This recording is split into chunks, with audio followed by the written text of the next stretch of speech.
जय माँ बुढ़ी ठाकुराणी। आज आमे आपणकु नहीं जिबु ओडिसार सबुठु रंगीन सहर ब्रह्मपुर को।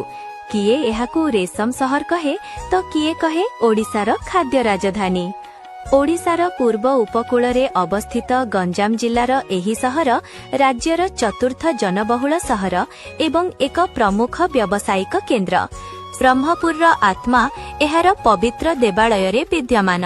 सहरर अधिष्ठात्री देवी माँ बुढ़ी ठाकुराणी आशीर्वादरु ही एही सहर गतिशील।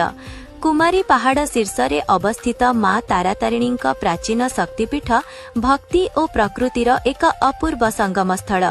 सहर भितरे थिबा जाग्रत काली मंदिर भक्तमानक पई एक अनंदास्था और विश्वासर केन्द्र।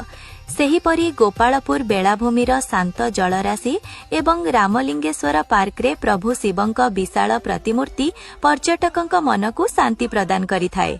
ब्रह्मपुर संस्कृति विषय रे कहिले एठाकार लोककला सबुठु नियारा। माँ बुढ़ी ठाकुराणी यात्रा समय रे परिवेशित हेउथिबा बाघ नाच एवं आध्यात्मिकतारे भरा दंड नाच ब्रह्मपुर माटी और परंपरा को जीवंत करिथाए। एही कला ही ब्रह्मपुर असल परिचय। ब्रह्मपुर केवल व्यवसाय बा कला नुहे बरं ज्ञानर मध्य एक प्रमुख केन्द्र। भंजविहार स्थित ब्रह्मपुर विश्वविद्यालय, एमकेसीजी मेडिकल कॉलेज, ऐतिहासिक खलिकट एकक विश्वविद्यालय, पीएमई एवं निस्ट विश्वविद्यालय परि अनुष्ठान एही माटीर शिक्षागत गौरव को प्रतिपादित करती। एबे आसीबा स्वाद कथा को। गरम गरम पूरी उपमा सह डालमा एटा तो ब्रह्मपुर परिचय। एहा सहित एठाकार चटपटा आचार एवं कड़कड़िया पांपड़र स्वाद सारा भारत रे प्रसिद्ध।